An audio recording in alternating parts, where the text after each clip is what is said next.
Good morning, Donna and Stan. Just a quick video just to let you know what's been going on the last few weeks. As you know, been pretty rainy, so the site works has slowed down a little bit.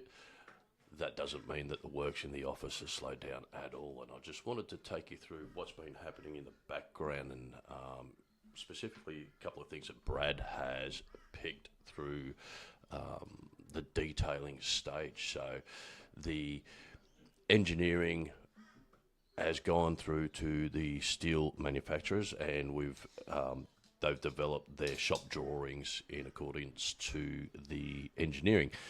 That has then been sent to the modelling team to put into the model, and what we've found in that process, or what Brad's found in that process, is there's a couple of areas that would have caused us a lot of issues during the build, but they've been picked up early, thankfully, and we've got the opportunity now to make those changes. So the first one is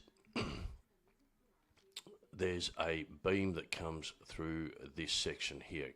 I don't know if you can see that purple beam that goes all the way through down there.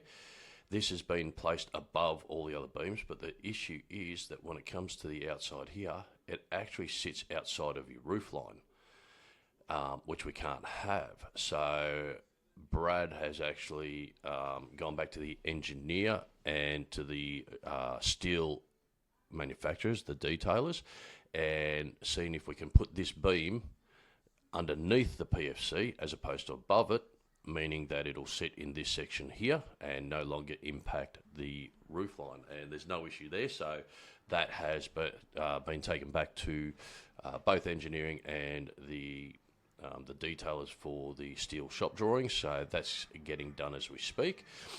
And the other issue that Brad picked up during the week and has been working on fixing a couple of steel beams out the front here. So you can see through here, the front deck area, we've got steel beams, we've got a steel green beam there, and we've got a green steel beam here. Now the problem is these are the joists that the decking is sitting on.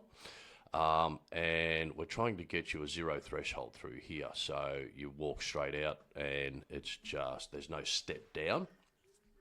Problem is, if we have a look at it, those steel beams stick above these joists, which mean that they're going to be seen in between the decking. So the decking's going to go down on top of these joists, and then you're going to have a steel beam sticking up above. So this would have been fairly catastrophic had it gone ahead as per the engineering, mainly because all this steel goes in first and then timber goes in after it, and we would have only found that after the joist went in and had to then try to figure out how to remove that steel beam, which is basically from here all the way down and is a major structural beam, and how to modify this on site. There would have been a lot of cutting, a lot of welding and things like that on site to try and make it work.